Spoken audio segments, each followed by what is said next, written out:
नारायण नारायण नारायण नारायण नारायण नारायण नारायण। एक प्रश्न आया है, वो सज्जन कहते हैं कि मैं अपने सत्संगी भाई बहनों को सत्संग एवं कथा में जब गोमुखी में माला फेरते और राम राम की कॉपी भरते देखता हूँ तो आश्चर्य में पड़ जाता हूँ कि दो काम एक साथ कैसा कर लेते हैं। ऐसा करना लाभप्रद है? उचित हो तो मार्गदर्शन कराने की कृपा करें।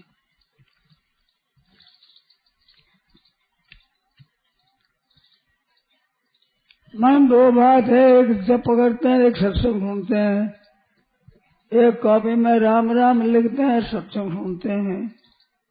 तो ये कोई ज्यादा लाभ की बात हो तो वो बताओ जो हम सब करें, और ये न करने की बात हो तो कहो। इस विषय में प्रश्न है। तो जब माला फेरते हैं गोमुखी में हाथ रख करके तो स्वतः जब होता और सत्संग में मन रख करके सत्संग तत्परता से सुनते और जब होता हो तो उसमें तो बाधा नहीं आती। पर जब करते हैं तो फिर ध्यान जप करने में रहेगा तो सुनने में रहेगा, तो दोनों काम साथ में नहीं होंगे। अभ्यास जप करने का हो तो जप होता रहता है, सत्संग ध्यान से सुनते रहते हैं, पर ध्यान एक तरफ ही रहेगा, दोनों तक ध्यान नहीं रहेगा। स्वभाव नाम का जप का पढ़ रहा है और ध्यान पर सुनते हैं तो वो जब होता रहो, कोई से विरोध नहीं है। परंतु ध्यान रखे दोनों कैसे करे, कभी माला में रखे कभी सुनने में रखे। सुनने में ऐसी बात है कि तत्परता से सुनने से लाभ होता है, बीच में मन और जब याद आता है, घर की याद आ जाती है और बातें याद आती, तब सत्संग असली ठीक नहीं सुन सकता हो। अटकल लगातार पहले ये सुना अब ये सुना हूँ, परंतु तत्परता से निरंतर धारा प्रवाह जो बात चल रही है उसको सुनना चाहे तो मन लगाकर सुनना चाहिए। हमारे भाई बहनों को सत्संग सुनना आता नहीं है। सत्संग सुनना भी एक विद्या है, ये एक आवश्यक है। आज मेरे को याद दिला दिया, इस वास्ते इस विषय में बात बताऊं, नहीं तो मैं जानता हूँ सुनते ही हैं, सुनते हैं ही।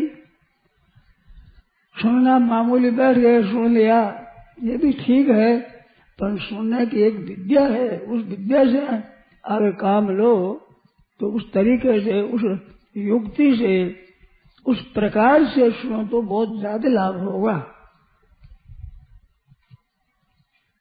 हमारे सहपाठी थे, साथ पढ़ने वाले, क्षमा परीक्षा दे चुके, उसके बाद वो बोले कि अब मेरे को पढ़ना आया है, पढ़ना कैसे करना चाहिए ये मैं सीखा हूँ। अब चिमनाम जी ने कहा था, तो क्या सीखे हो कि पढ़ना जब गुरु पढ़ा रहे थे उन मुख की तरफ देखते हुए उनमें ध्यान देकर तत्परता से सुनता, वो सुनते सुनते भीतर में धारण हो जाता है। तो वो सुनने का एक तरीका है। कभी मन लगा कभी न लगा, कभी इधर देखा उधर देखा, इधर देखा, सुनते हैं तो वो सुनना नहीं आता, वो पढ़ना आता नहीं उसको। मैं तो बहुत भाइयों को देखता हूँ, प्रश्न पूछते हैं और फिर प्रश्न पूछते हैं तो मेरा असर पड़ता है कि मेरे उत्तर को सुनाई नहीं देना, पूछने वाला नहीं सुनता। तो कभी कभी तो मैं तेजी मार के तो भाई तुम तो सुनो कभी से, और सुने न सुने पर तुम पूछने वाले तो सुनो, ऐसे लगे ऐसे सुन लेते। और कई तो ऐसे सज्जन मिले हैं, ये भगवान ने ऐसा क्यों किया, क्यों कर बैठता है तन करके, ये सुनते ही नहीं, ऐसा उसने क्यों किया, ऐसे शासन करते। भाई सुनते हो तो पूछते हो तो कम से कम पूछने वाले को सुनना चाहिए ना। जो कोई नहीं सुनते हैं तुझे क्या सुनेंगे। तो जप करते हुए स्वतः जप होता हो तो कोई परवाह नहीं, उस जप होने दो, उसको मिटाना नहीं है। पर मन लगा कर जप करना चाहते हो तो सत्संग में जप नहीं होगा, नहीं जप होगा तो सत्संग नहीं होगा, सुनाई नहीं देगा। मैंने ऐसी बात कही है, एक याद आ गई। स्वर्गाश्रम में जहाँ सत्संग होता है पढ़ने से, वहाँ कई भाइयों को मैंने बातें कही तो सुनी। जो मैंने कहा देखो आप ध्यान दो तो सुनने में आवेगा, तो ध्यान दो सुनने में आवेगा तो एक ही बात सुनोगे, दो नहीं सुन सकोगे। तो मैंने उदाहरण बताया, अभी देखो गंगा जी का शब्द हो रहा है ना, हाँ हो रहा है।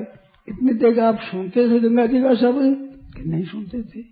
तो कान भी आपके, शब्द भी साथ में है, परंतु सत्संग में मन लगा है, गीता की ध्वनि नहीं सुना, गंगा जी की ध्वनि सुनाई नहीं देती। ये उस समय मैंने क्या कर देखा, अभी तो अब सुनता है गंगा जी का शब्द हो रहा है, सुनते कर हो रहा सुनते हैं, अभी सुनते थे कहना। तो कान भी है, शब्द भी है, परंतु मन नहीं लगाने से सुनता नहीं वो। तो इस तरह से आप मन और में लगाओगे तो, क्योंकि सत्संग नहीं सुना जाएगा, और सत्संग सुना जाएगा तो और में मन नहीं लगेगा। आप जब होता है ऐसा अभ्यास है, जैसे श्वास लेते हैं और सत्संग सुनते हैं, आप नाड़ी चलती है सत्संग सुनते हैं, तो उसमें मन थोड़ा लगना पड़ता है। नाड़ी कैसे चलती है इसमें मन नहीं लगना पड़ता, श्वास में मन लगाने का पड़ता। आँख खोलते हैं, मीचते हैं, सत्संग सुनते हैं, तो आँख खोलने में मन नहीं लगाना पड़ता। ऐसे भजन होता हो स्वाभाविक, तो उसमें तो हो सकता है दोनों, परंतु करना चाहे तो उसमें कठिनता है। और लिखना तो हो ही नहीं सकता।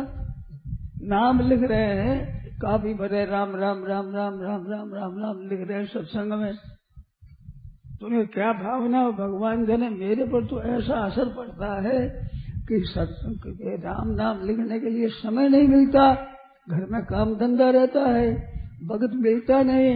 यहाँ निक में बैठे हैं तो यहाँ काफी भर लें, तो निक में बैठे आते हैं यहाँ, अभी निक में बैठे तभी कोई काम है नहीं, आप राम राम की काफी भर लो। वे सत्संग नहीं सुन सकते मेरी समझ में, कॉपी भरने में लगे हुए हैं, क्योंकि ये समय फालतू जाता है, इस वास्ते कॉपी भर लो। तो फालतू समझते हैं, वो कैसे सुनेंगे? तत्परता से मन लगाकर सुनना चाहिए। और सुनते सुनते ये विषय चला, इस पर ये बात आई, इस पर ये दृष्टांत दिया, ये युक्ति दी, ये दोहा कहा, ये छंद कहा, ये युक्ति कही, ये दृष्टांत कहा, पट विचार, हाँ ये बात है। ऐसे सुनने वाले तो मैं जब सुनाना शुरू करता हूँ तो वे कह देते हैं अब ये कहोगे, अब ये कहोगे, ये कहोगे, आगे बढ़ती दौड़ती है। सुनाने में सुनते वाले नहीं, मैं फिर से प्रसंग आरंभ करता हूँ तो वो सुनने वाले जो समझदार है वो सच समझ लेते हैं कि अब ये विषय कहेंगे, अब ये विवेचन होगा, पहले पता लग जाता है, क्योंकि मेरी बातों से परिचित है, महीनों से वर्षों से सुनते हैं मेरी बातें। जब आरंभ करता हूँ तो आप समझ लेते ये बातें होती है, तो उनके समझ में बातें आ जाती है, इस बात से श्रृंखलाबद्ध हो जाती है। नया आदमी सुनता है उसके समझ में नहीं आता, नया आदमी सुनता है तो उसकी बातें समझ में जल्दी नहीं आती, क्योंकि वो सुनने की अटल नहीं है। यार यहाँ आजकल आप सीख लो, कई जगह नए कथा में जाओगे तो वहां भी आप सुन लोगे, कई दिन सुनते सुनते सुनना आता है। अगर वही बुद्धिमानी में विचार के तो जल्दी सीख सकता है, नहीं तो नहीं सीख सकता। इस वास्ते सरने में वो जो काम करो उसमें मन लगाओ।